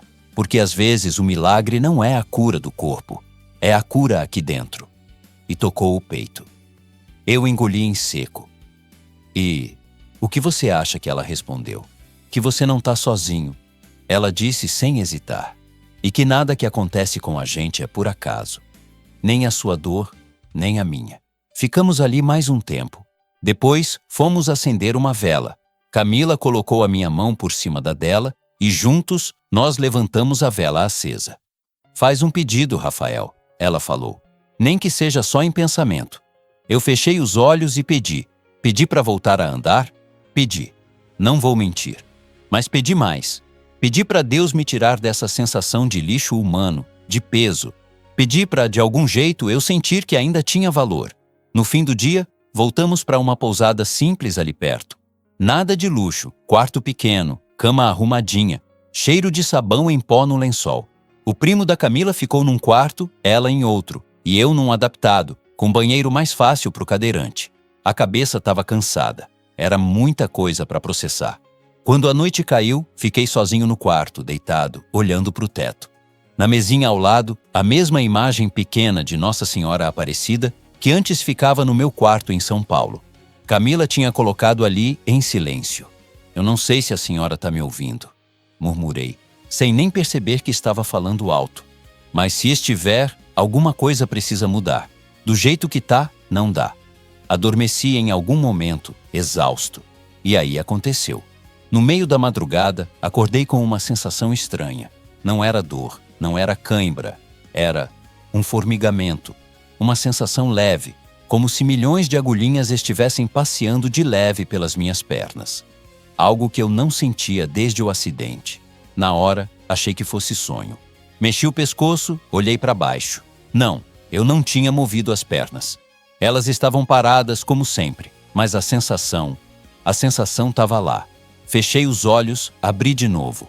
O formigamento continuava, subindo um pouco, descendo, como se algo tivesse despertando por dentro. Meu primeiro impulso foi gritar: "Camila!" Ela entrou no quarto assustada, de chinelo, cabelo preso de qualquer jeito.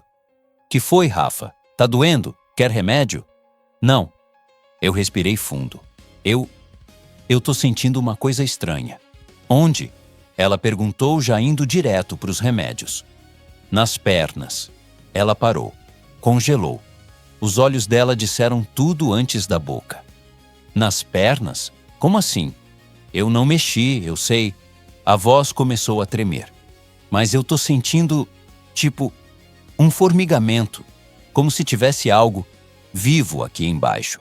Ela se aproximou, tocou de leve a minha perna. "Aqui?" "Aí." "E aqui?" "Também?" Ela levou a mão à boca, os olhos marejando. "Rafael?" Isso nunca tinha acontecido desde o acidente, tinha? Nunca. Eu respondi com certeza. Nunca. Ela se ajoelhou ao lado da cama. Não teve discurso, não teve palavra bonita. Ela só começou a chorar e a repetir: "Obrigada, minha mãezinha. Obrigada. Obrigada. Obrigada." Eu ainda tentei ser racional. "Cami, os médicos falaram que pode ter espasmo, coisa neurológica. Pode ser qualquer coisa." Ela levantou a cabeça, enxugou o rosto e falou com uma firmeza que eu não esqueço. "Os médicos vão explicar do jeito deles. Eu respeito. Mas eu sei o que eu pedi lá hoje. E sei que isso aqui," ela apontou para as minhas pernas, "é resposta. Naquele quarto simples de pousada, entre um formigamento e outro, eu não saí andando, não pulei da cama, não virei um milagre de novela. Mas, pela primeira vez em muito tempo, eu senti que alguma coisa tinha se mexido. Talvez não tanto no meu corpo, mas com certeza na minha alma." Na manhã seguinte, a gente voltou para São Paulo com uma certeza em comum. Alguma coisa tinha mudado. E se tinha um começo de milagre ali, a gente ia honrar com tratamento, fisioterapia, coragem e fé. Na próxima parte, eu vou te contar como os médicos reagiram quando viram minha melhora, como a notícia do noivado oficial de Larissa chegou até nós, e a decisão que mudaria aquela noite luxuosa que eu te contei lá na parte 1. E me diz, olhando para sua própria vida, se você sentisse um pequeno sinal depois de uma oração, só um formigamento na alma ou no corpo, você acreditaria que é Deus começando a mexer? Ou ia dizer que é só coincidência? A volta de Aparecida foi diferente da ida. Na ida, eu fui quase empurrado pela fé da Camila. Na volta, eu vinha segurando, dentro de mim, um fiozinho de esperança que eu não sabia mais que existia. Chegamos em São Paulo já de noite. No dia seguinte, Camila marcou logo uma consulta com o médico e uma avaliação com o fisioterapeuta. Ela parecia mais ansiosa que eu. "Cami, não cria expectativa demais, não. eu avisei. Vai que foi só coisa da minha cabeça. Ela me encarou com aquele jeito que você já conhece. E se não for? A gente tem que conferir. Deus faz a parte dele, mas a gente tem que fazer a nossa. No consultório, o Dr. Henrique me recebeu como sempre, meio sério, meio apressado.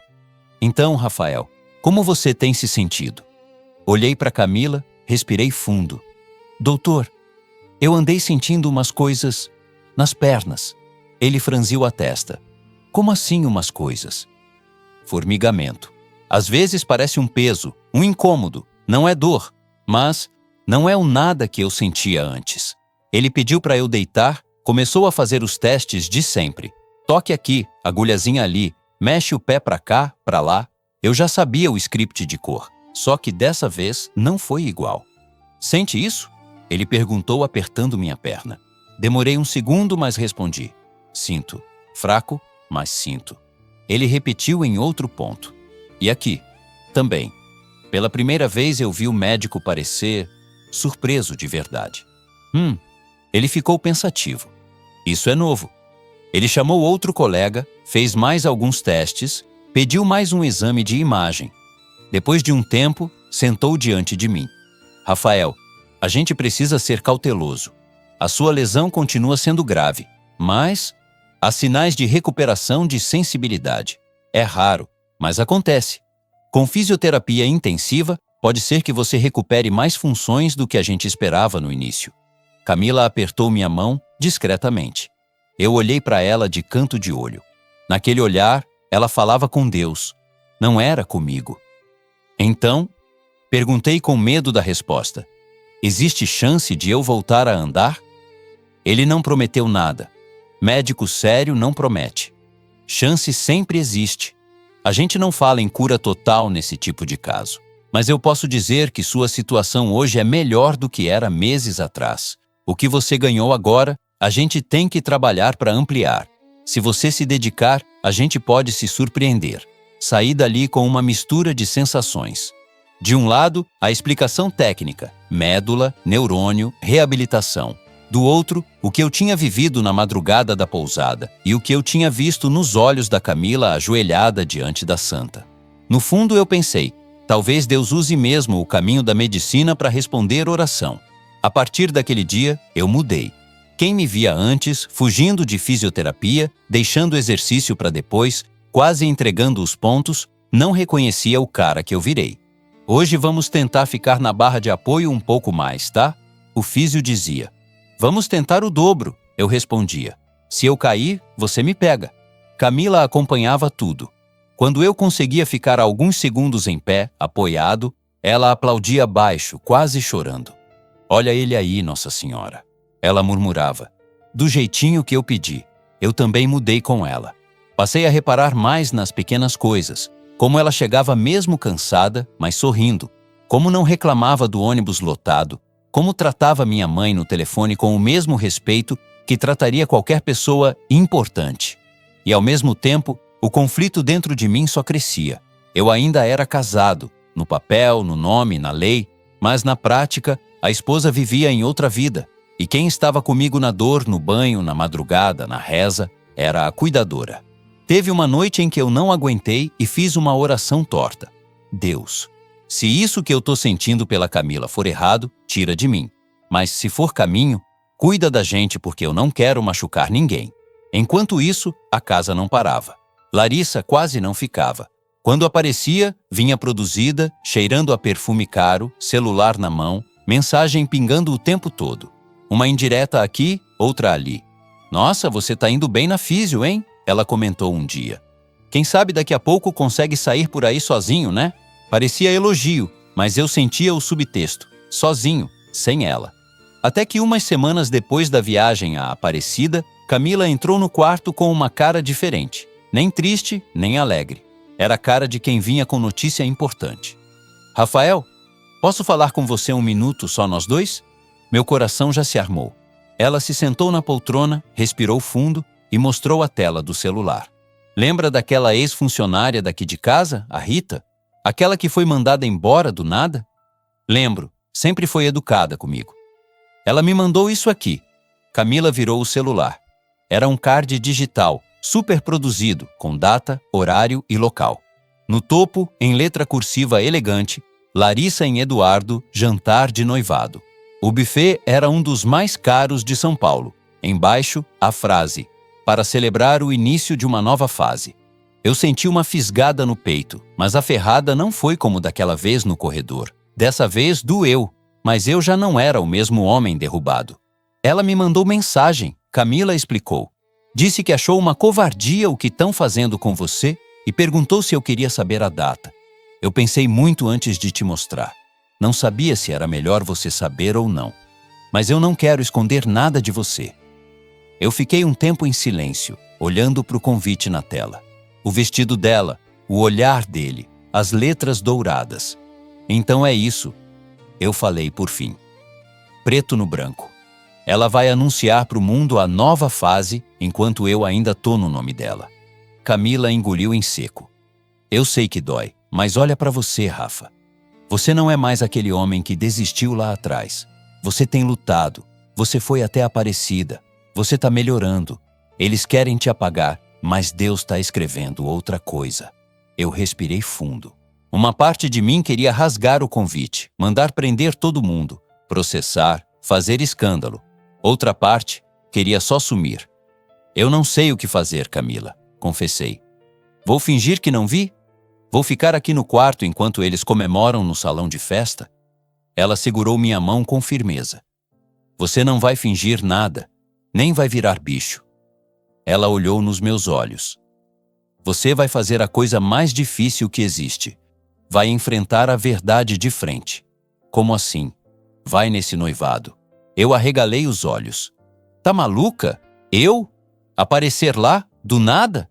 Sim, ela repetiu sem gaguejar. Mas não como um mendigo de amor pedindo para voltar. Você vai como um homem que tem dignidade, que não aceita ser varrido para debaixo do tapete, que não tem vergonha de quem ele se tornou. E o que eu vou fazer lá? Gritar, derrubar mesa? Não, ela respondeu. Você vai ser quem sempre foi, um homem decente. Vai se apresentar, vai dizer a verdade, só isso. O resto, deixa que Deus cuida. Aquelas palavras ficaram ecoando na minha cabeça por dias. Até que numa manhã, durante a fisioterapia, enquanto eu me segurava na barra, senti minhas pernas aguentarem um pouco mais de tempo que o normal. Na mesma hora, a ideia se encaixou dentro de mim. Descansei, tomei água, chamei Camila. Cami. Oi? Liga pro seu primo da van. Pra quê? A gente tem um noivado pra ir. Os olhos dela encheram d'água e ela deu um sorriso que misturava alegria, medo e fé. Tem certeza, Rafael? Não muita, confessei. Mas mais certeza do que ficar aqui feito vítima eu tenho. Começamos os preparativos. Ela separou meu melhor terno, aquele do casamento, que estava guardado desde o acidente. Teve que mandar ajustar, porque eu tinha emagrecido. Lustrou meu sapato mesmo eu estando em cadeira de rodas. Milionário, mas não relaxado. Ela brincou, tentando quebrar o clima. Minha mãe ligou bem no dia. Filho, a Camila me contou? Você vai mesmo? Vou, mãe. Eu tenho medo por você. Mas tenho orgulho também. Só não esquece de se respeitar, ouviu? Meu pai, do jeito dele, falou pelo viva voz. Lembra quem você é, Rafael? Você não é resto de ninguém. Na semana que antecedeu o noivado, Camila fez uma coisa que eu nunca vou esquecer. Começou uma novena de Nossa Senhora Aparecida comigo. São 9 dias, ela explicou. Todo dia a gente reza uma parte. No fim, você entrega o que você mais teme, o que você mais deseja. Eu falei, eu nem sei rezar isso. Eu sei. Ela sorriu. Eu rezo, você escuta. Deus sabe ler pensamento. E assim foi. Enquanto eu treinava na fisioterapia, fortalecia o corpo. A novena fortalecia outra parte de mim que eu tinha esquecido. A alma. Quando o dia chegou, meu estômago parecia um nó. Vesti o terno, Camila ajeitou minha gravata, passou um perfume suave no meu pescoço. Pronto, ela disse, se afastando para me olhar melhor. Agora você está pronto para olhar qualquer um nos olhos. Entramos na mesma van do primo dela. Dessa vez, o destino não era a Aparecida. Era um buffet luxuoso de São Paulo. No caminho, ficamos em silêncio quase o tempo todo. Só no finalzinho, quando já dava para ver as luzes do lugar de longe, Camila falou: Rafa, se der medo lá dentro, lembra de uma coisa, você não está indo sozinho, eu tô do seu lado, e Nossa Senhora também. Eu olhei pela janelinha. Vi os carros importados parados na porta, os flashes dos fotógrafos, as mulheres de vestido longo descendo na calçada. A van encostou um pouco mais longe, na lateral. Eu senti o coração acelerar, a mão suar, a garganta secar. É agora, pensei. Na próxima parte, eu vou te contar o que aconteceu quando a porta daquela van se abriu. Quando eu entrei naquele salão, onde todo mundo já me considerava esquecido, e como uma oração feita com um terço levantado mudou o rumo daquela noite. E eu te pergunto antes da gente seguir. No seu lugar de dor, você teria coragem de se colocar bem na frente de quem te humilhou? Ou preferiria continuar escondido, mesmo sabendo que a verdade precisa aparecer? Quando a porta da van abriu, eu senti como se estivesse prestes a entrar em outro tipo de sala de cirurgia. Só que, dessa vez, quem ia mexer em mim não era médico, era a vida. O ar da noite estava morno. De onde eu estava, dava para ver o movimento na entrada principal do buffet. Tapete vermelho, flashes, risadas, motorista abrindo porta de carro caro, mulheres descendo de vestido longo, homens ajeitando o terno. Camila desceu primeiro, ajeitou a plataforma e, com todo cuidado, foi soltando a trava da minha cadeira. Um passo de cada vez, Rafa, ela disse baixinho. A gente já chegou até aqui, agora é só entrar. Só entrar. Para quem olha de fora parece pouco, mas eu sabia que, para mim, atravessar aquela porta ia ser mais difícil do que qualquer fisioterapia. A gente não foi pela entrada principal. O primo da Camila manobrou a van para a lateral, onde ficava a entrada de serviço. Porta de funcionário, de garçom, de fornecedor. Eu já tinha entendido que na vida, quando você cai, os lugares voltam a te oferecer os fundos. O segurança na porta nos olhou de cima a baixo. É entrega? Perguntou automático. Camila respirou fundo. Não, moço. Ele se chama Rafael. É convidado. Ele fez uma cara de dúvida. Convidado? Não tá na lista, não. Eu respirei fundo. Fala que é o marido da Larissa, respondi. Se ele fingir que não sabe quem eu sou, aí a gente vai ter certeza de que eu não era só um detalhe. Eu era um segredo. Essa frase pareceu bater no segurança de um jeito diferente. Ele pegou o rádio, falou com alguém, fez uma cara estranha e depois de alguns segundos, soltou. Tá, pode entrar. Só entra discretamente, por favor. Discretamente. Sempre discretamente. Entramos por um corredor estreito, cheiro de comida, louça, gente correndo para lá e para cá. Quando saímos na lateral do salão principal, o contraste foi grande. Lustres enormes pendendo do teto, flores brancas em todas as mesas, toalhas bem postas, banda tocando ao fundo. No telão, passando fotos de Larissa e Eduardo. Na praia, no restaurante, em viagem. Sorrindo. Felizes. Eu senti uma pontada. Não vou mentir. Mas, ao mesmo tempo, senti outra coisa dentro de mim. Eu não era mais o homem esmagado que tinha ouvido falar do noivado no corredor. Eu agora sabia que, mesmo quebrado, tinha valor. Vamos esperar a hora certa, Camila sussurrou atrás de mim. Eles sempre fazem discurso nesses eventos. Quando o pai dela começar a falar, a gente entra. Eu fiquei num canto, meio na penumbra, observando. Via as pessoas brindando, ouvindo risadinhas, vendo conhecidos que um dia já levantaram taça comigo, agora rindo com outro no centro da cena. De repente, as luzes diminuíram um pouco. A banda parou. O pai de Larissa subiu num pequeno palco, pegou o microfone. Boa noite a todos! Ele começou com aquela voz segura de quem está acostumado a comandar. Hoje é uma noite de muita alegria para nossa família. Estamos aqui para celebrar uma nova fase da vida da minha filha, Larissa, e... Eu senti Camila encostar as mãos na barra da minha cadeira. É agora.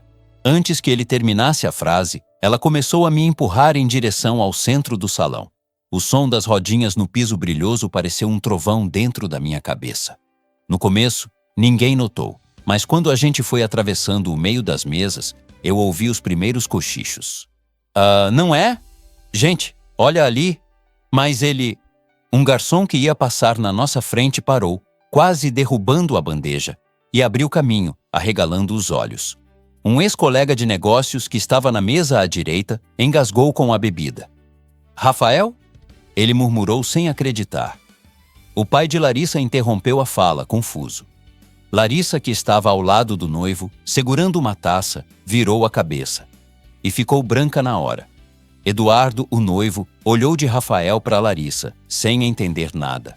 Camila parou a cadeira a alguns metros à frente do palco. Eu segurei os braços da cadeira, senti as mãos suarem. O microfone ainda estava na mão do sogro, mas a voz dele sumiu.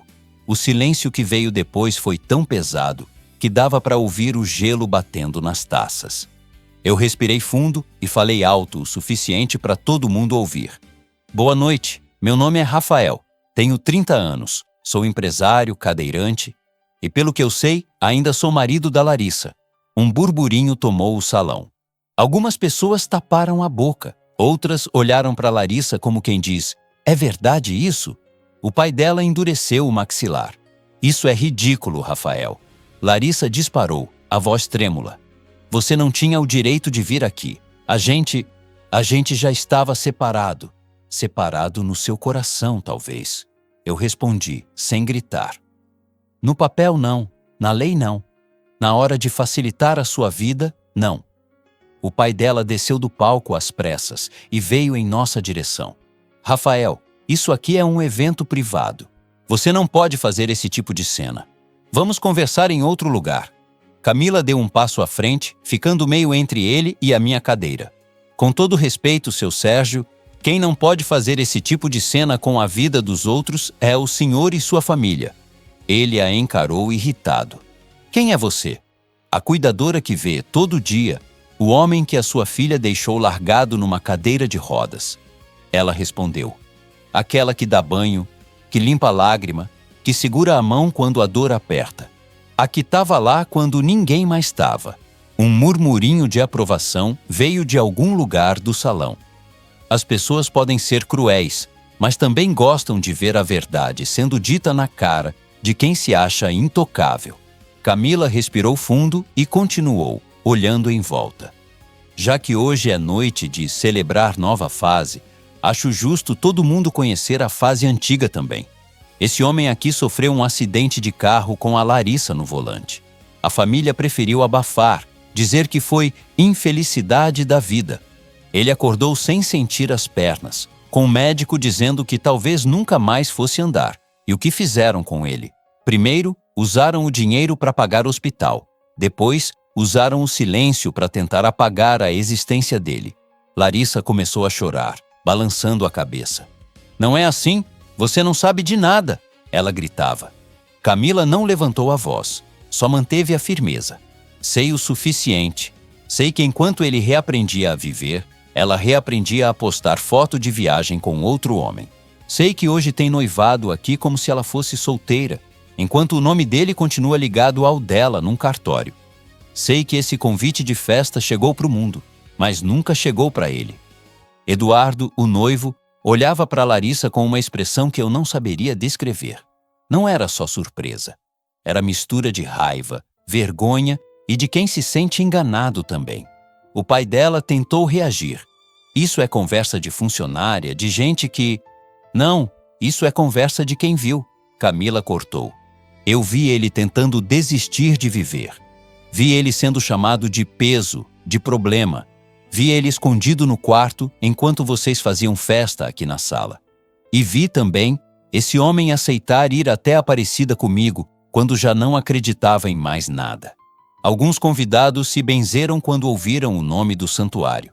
Outros aproximaram as cadeiras, como quem não quer perder um capítulo de novela. Camila ergueu o braço. O terço azul balançou na mão dela. Lá, diante de Nossa Senhora Aparecida, eu pedi um milagre. Não um milagre de filme, com luz caindo do céu, mas um começo, um sinal. Naquela noite, ele sentiu pela primeira vez um formigamento nas pernas. Os médicos não explicam direito. Dizem que é raro, mas possível. Eu chamo de resposta. Ela olhou para mim. Eu vi lágrimas escorrendo, mas a voz dela não tremia. E hoje, diante de vocês que um dia acharam que eram melhores que ele, eu quero pedir outra coisa: que Deus termine o que começou. Ela se virou para mim, falou mais baixo, mas o salão inteiro parecia ouvir. Rafael, lembra da barra da fisioterapia? Lembra de Aparecida? Se você se sentir pronto, tenta dar o seu passo hoje. Não por ela, não por eles, por você. O salão ficou em silêncio. Até o garçom mais apressado parou. Eu senti todo mundo olhando para mim. Rico, pobre, parente, desconhecido, gente que torcia contra e gente que naquele momento começou a torcer a favor. Por dentro, o medo gritava: e se você cair? E se suas pernas falharem? E se for ridículo? Mas uma outra voz, mais baixa, vinha da lembrança do santuário, da pousada, das madrugadas com Camila rezando do meu lado. Você não está sozinho. Me coloca perto daquela coluna, eu pedi. Camila girou a cadeira devagar, me posicionando ao lado de uma coluna larga, estável. Ela destravou as rodas, ajeitou meus pés no apoio, passou a mão nas minhas costas. Eu tô aqui, Rafa. Se não der, a gente senta e vida que segue, mas, se der. Eu apoiei as mãos nos braços da cadeira.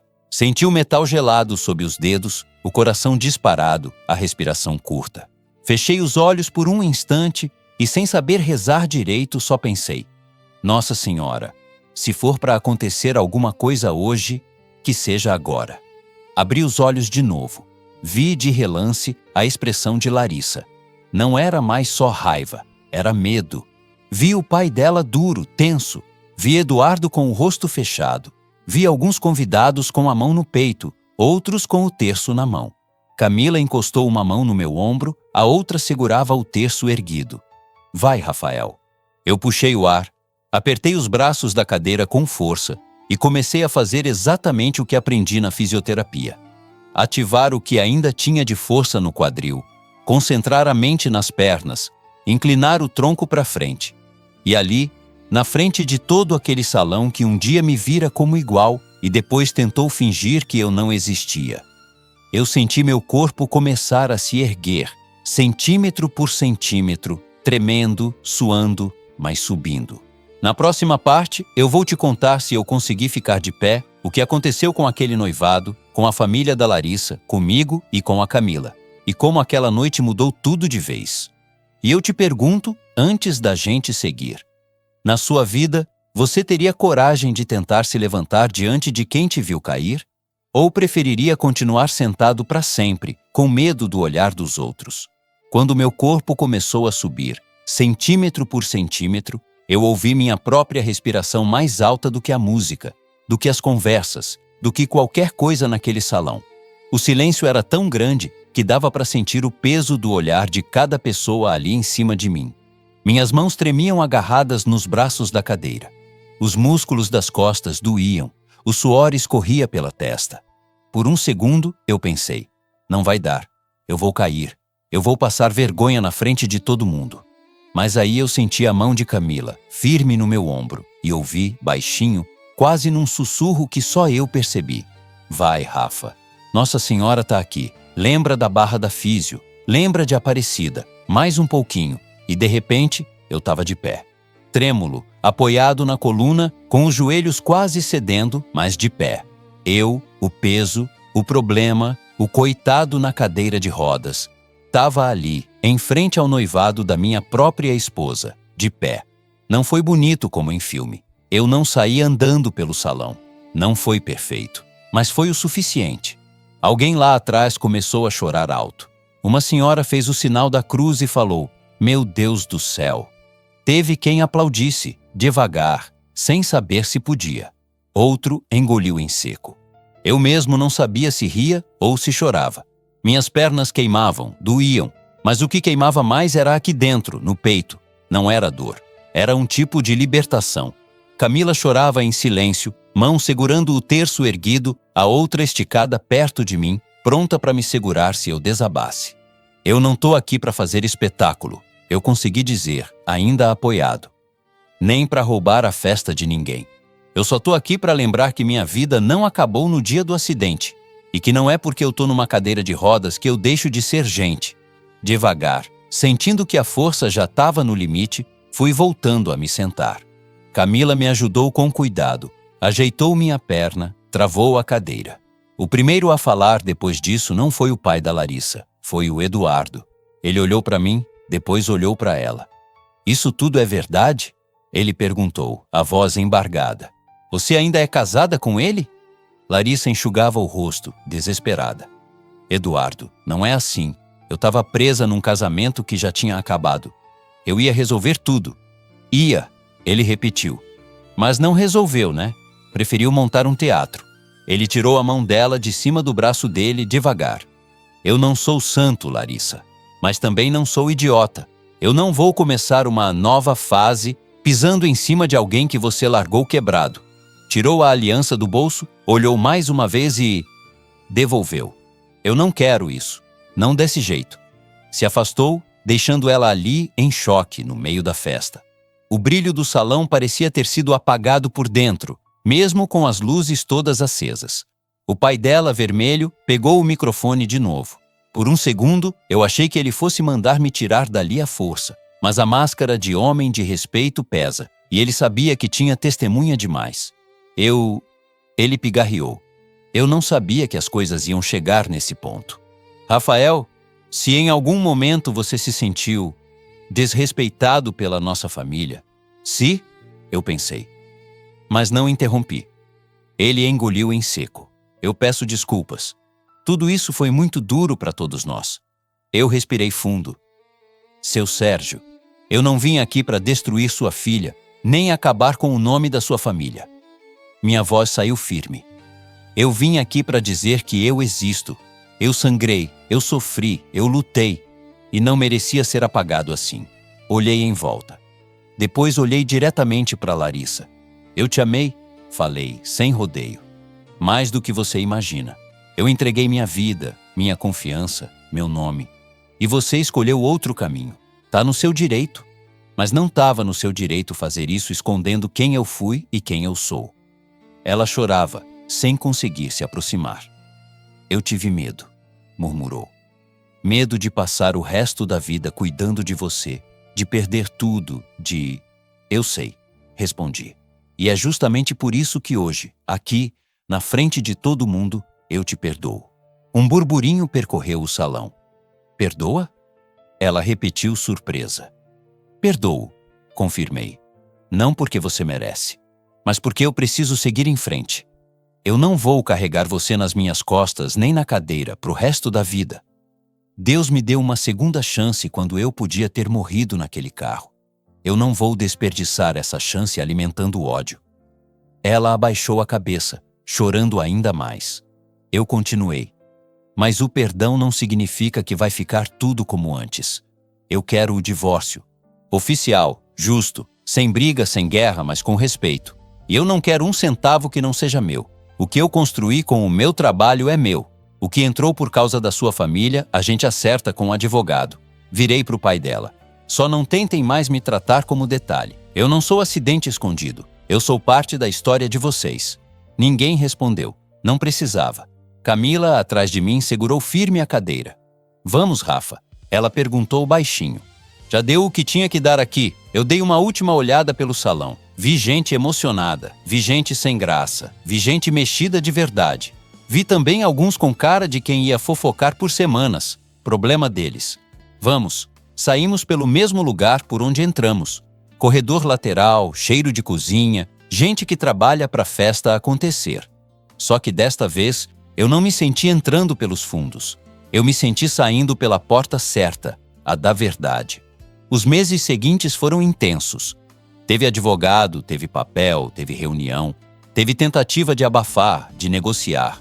Mas com o que aconteceu naquela noite e com a quantidade de gente que viu, ficou difícil pintar outra versão da história. O divórcio saiu. A parte financeira foi acertada. Eu não saí rico como antes, mas saí justo. E mais importante, saí livre. Larissa sumiu da minha vida. Soube por alto, por comentários soltos, que ela viajou por um tempo, que a imagem dela ficou arranhada, que muita gente que sempre babou ovo se afastou. Não tive prazer em saber disso, mas também não chorei. Cada um colhe o que planta. Eu foquei em outra coisa, em mim. Continuei firme na fisioterapia. Com bengala, com apoio, com dor, com medo, com tudo. Tinha dia que eu achava que estava regredindo. Tinha dia que eu conseguia ficar mais tempo em pé, dar 2, 3 passos com ajuda. Camila continuou do meu lado. Primeiro como cuidadora. Depois, mais do que isso. Um dia, sentei com ela na sala e falei com o coração na mão. Cami, a gente precisa ser honesto um com o outro. Eu sinto algo por você que já não é só gratidão. Ela abaixou os olhos, mexeu no terço, respirou fundo. Eu também, Rafa. Mas eu tinha medo de ser falta de juízo, medo de ser fuga, medo de ser pecado. A gente não começou isso na mentira. Eu respondi. Começou na dor, no cuidado, na fé. Eu não quero te usar para esquecer ninguém. Eu quero construir com você o que eu nunca tive de verdade. Parceria. A mão dela tremia quando ela respondeu. Então vamos fazer tudo direito, sem esconder, sem medo. O tempo passou. Eu fui voltando aos poucos para a empresa, reorganizando minha vida, adaptando as coisas para a nova realidade. Não virei atleta, não virei super-herói. Continuo com limitações. Às vezes a perna falha, às vezes a dor pega. Mas hoje eu ando, com bengala devagar, do meu jeito. E, quando não ando, eu me movo por dentro.